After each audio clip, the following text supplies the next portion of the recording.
bienvenue à Vision 2020. Vous êtes ici pour la visite virtuelle en mécanique auto. Juste à suivre Mélissa, elle va pouvoir vous guider pour la visite. Bonjour, donc je me présente, mon nom est Mélissa Bartel, je suis conseillère pédagogique à la formation professionnelle. Donc, on va faire une visite ensemble pour que je vous montre le département de mécanique automobile. Si vous avez cliqué sur la visite virtuelle, probablement que les voitures, les moteurs, c'est quelque chose qui vous passionne. Alors, laissez-moi vous diriger vers les services qu'on a ici à la formation professionnelle. Alors, en formation, nous avons un service de prêts et bourses si vous avez des besoins financiers. On a un service d'orthopédagogue si vous avez besoin de mesures adaptatives pour votre formation. Et on a les intervenantes sociales, donc si vous avez des besoins là, pour discuter et échanger, ce sont des services là, qui sont offerts dans notre centre de formation. Suivez-moi!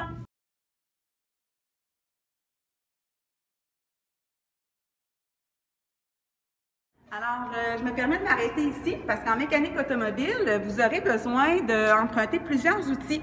Donc, on a le service du magasin qui va être un secteur là, que vous allez côtoyer très fréquemment pendant votre formation. Si vous me suivez un petit peu, vous avez aussi la salle à dîner. Je vais me placer comme ça, c'est ça plus facile. Vous avez la salle à dîner et de pause, donc un endroit pour manger.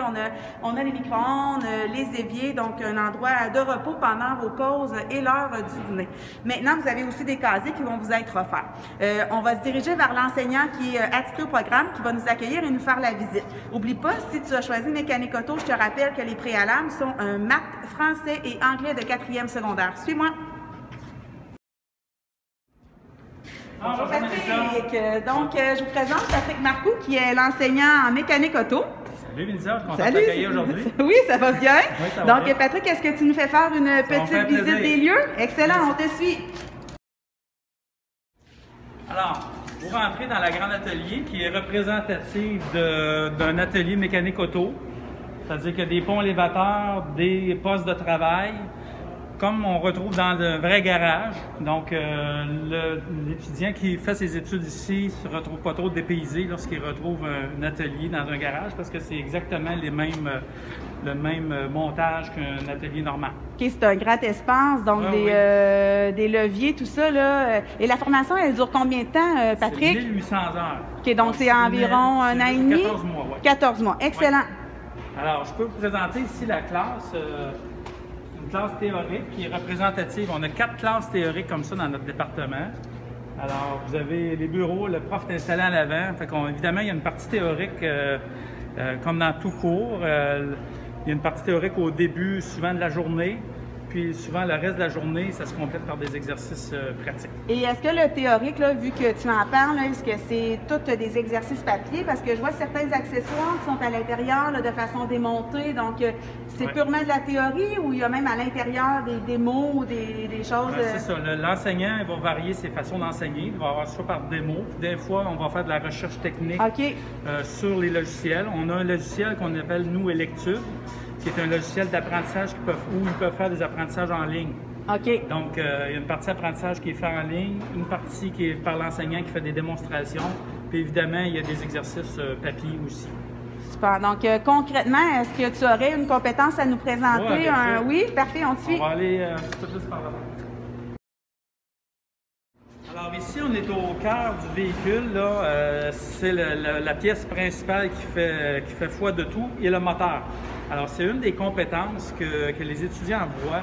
Ça, les compétences, Patrick, là, juste venir nous montrer un petit peu plus pour permettre aux gens à l'écran de bien voir. C'est comme des thématiques différentes pendant la formation? Exactement. Donc, on pourrait appeler ça des différentes thématiques. On a 29 thématiques. 29, OK.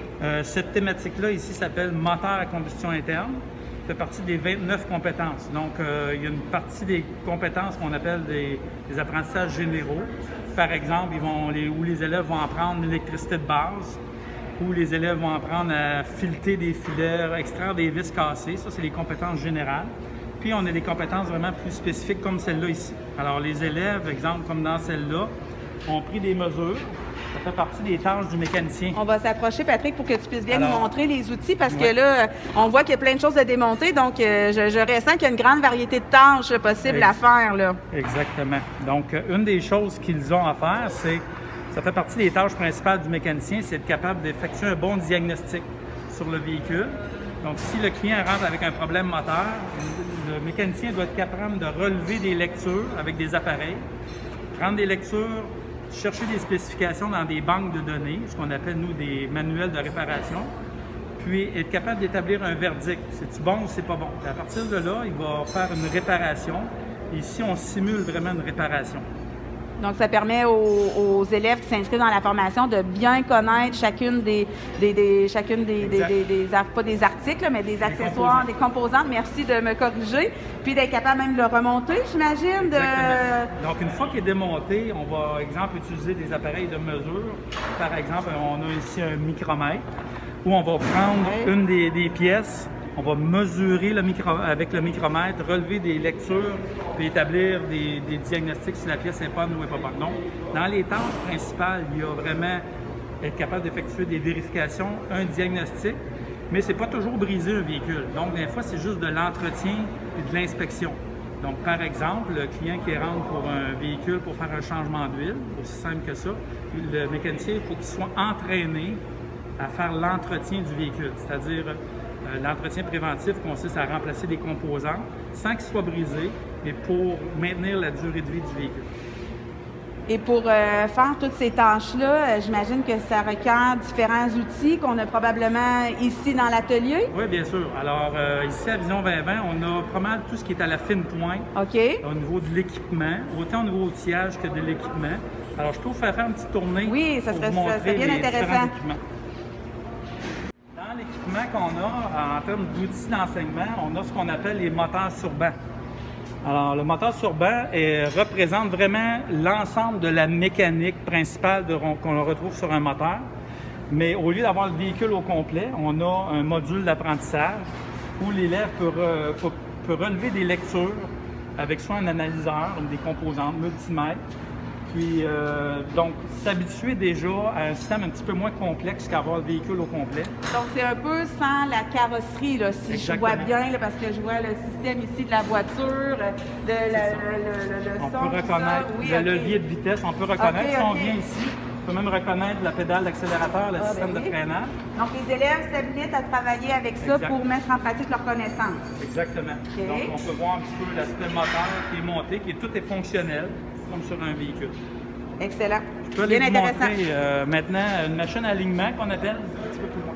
Donc, comme on peut voir, vous avez des élèves qui font déjà une pratique concrète sur un véhicule. Dans ce cas-ci, je pense qu'ils font la vérification du niveau d'huile, la transmission. C'est fait sur un pont élévateur, comme dans un atelier conventionnel. Donc, c'est un exercice pratique qu'ils font. Juste à côté, c'est ce que je voulais vous montrer au niveau de l'appareil. On va suivre. On a un appareil qui sert à faire l'alignement. Alors, c'est une partie qui ne fait pas partie du programme, mais nous, on le montre aux élèves quand même.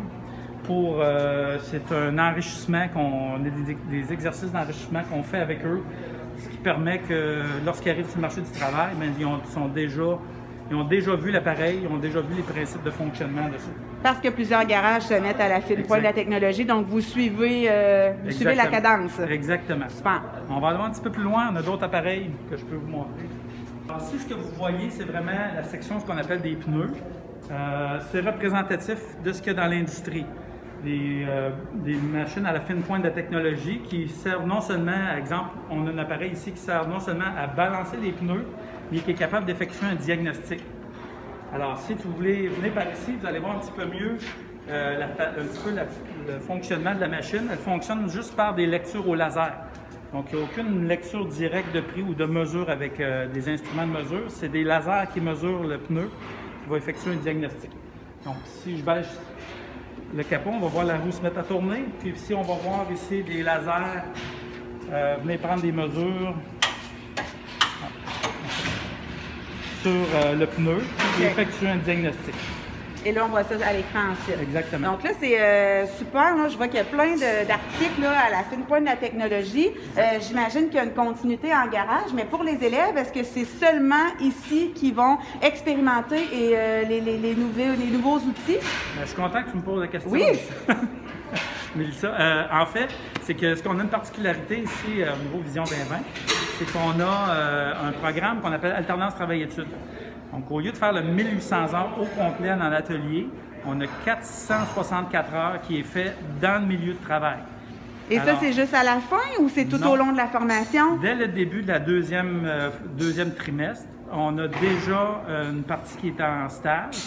Alors, les élèves sont rapidement intégrés dans l'industrie et ça leur permet de tout de suite vivre l'expérience du marché du travail, puis évidemment s'adapter tout de suite au marché du travail. Donc, Et là, 460 heures. je vais te couper un petit peu parce que là, j'ai un point d'interrogation. Ouais. Trimestre, deuxième trimestre, on parle de quel mois à peu près que les stages débutent en entreprise? Oui, donc dès le mois, les élèves rentrent au mois d'août, et dès le mois de janvier, ils peuvent déjà aller dans l'entreprise. Donc, dans le mois de janvier qui suit, ils sont déjà dans les entreprises. Donc, une belle formule gagnante. Ah oui, les élèves apprécient beaucoup cette formule.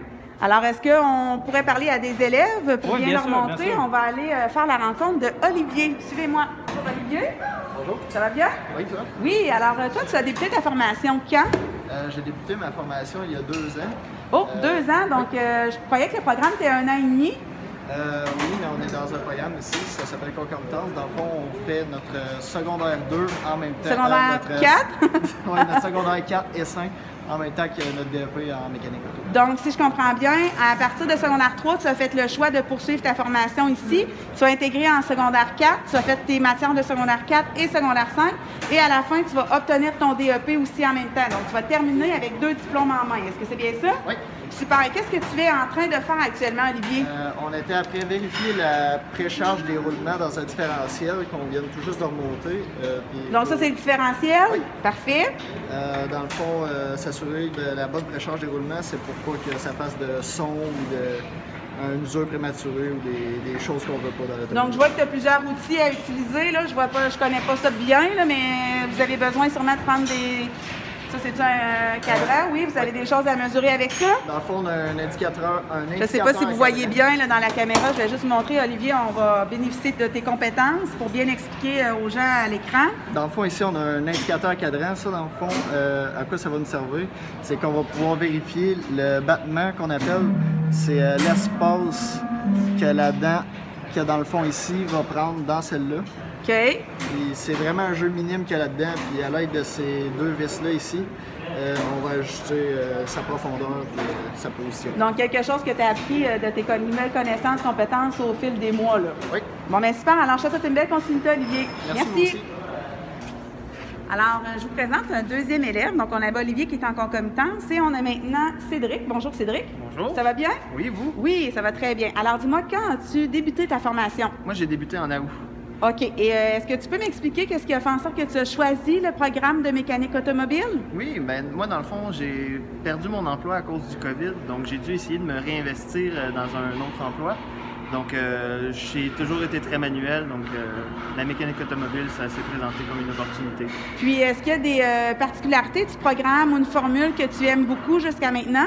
Oui, je dois avouer que le projet ATE est très intéressant. Dans le fond, c'est qu'on a plus de stages au niveau des entreprises, ce qui fait que c'est beaucoup plus intéressant. On travaille beaucoup plus dans le concret, vraiment des véhicules de clients, ce qui fait que c'est plus attrayant au niveau de... Donc, ça te permet de faire des liens plus rapidement avec ce que tu apprends ici là, dans le centre de formation. Exactement. Super. Merci, Cédric. Je te souhaite une belle continuité. Merci, à vous aussi. On se dirige maintenant. J'ai une petite question pour Patrick. Patrick, étant donné que là, on parle de concomitance, qu'on parle d'alternance travail-études, une fois qu'on a terminé notre formation, on s'en va sur le marché du travail, il y a autre chose qui s'offre à nous? Bien, c'est une belle option. Il y a plusieurs. Actuellement, le taux de placement est excellent au niveau des mécanos. Il y a vraiment une pénurie de mécanos. Alors, à ce niveau-là, c'est... Une pénurie dans quel domaine? Dans quoi on peut travailler si on est mécanicien? Oui, en fait, tout ce qui est concessionnaire, garage indépendant ou les bannières, exemple, comme on parle de Canadian Tire, c'est une bannière. Il y a toutes sortes d'entreprises comme Cascade, par exemple, qui ont des flottes de véhicules. C'est une possibilité d'emploi. Puis même l'armée nous a déjà approchés pour avoir des candidats. Donc, plusieurs choix de carrière. OK. Plusieurs choix possibles. Parfois, des étudiants vont se diriger vers des emplois connexes, comme exemple la vente de pièces automobiles. OK. Ils se retrouvent mieux là-dedans. Mais ceux qui veulent aller un petit peu plus loin, qui aiment le défi d'aller un petit peu plus loin, on a un beau projet pour eux qui est le véhicule électrique. OK. Voulez-vous que j'aille vous montrer ça? Oui, on te suit. Alors, cette année, on a débuté un programme qui s'appelle l'AEP, un AEP en véhicule électrique, qui est une spécialisation au-dessus de 600 heures de formation juste en véhicule hybride électrique. Et ça, je peux faire ça à tout moment ou je dois avoir complété mon DEP pour le faire? Oui, c'est compléter le DEP. Une fois que le DEP est complété, il y a possibilité de tout de suite enchaîner avec cette formation-là. Présentement, on a 8 candidats qui sont en train de faire la formation. Et on a fait l'achat de véhicules électriques hybrides. On est vraiment à la fine pointe au niveau de l'équipement outillage là-dessus. Puis on est prêt à accueillir les élèves qui seraient prêts à faire une formation un peu plus avancée. Une belle nouveauté là, que vous offrez. Là. Excellent. Merci beaucoup, Patrick. Ah, ça me fait plaisir. Alors, si vous souhaitez en savoir davantage, vous avez des questions, vous ne vous gênez pas, vous pouvez consulter tondep.com ou aller sur notre page Facebook Formation professionnelle CSSBF ou encore, si vous aimez mieux, par téléphone, c'est au 819-751-2020, le poste 39909. Et tout nouvellement, nous avons notre chaîne YouTube CSSBF FP. Donc, je vous souhaite une belle journée.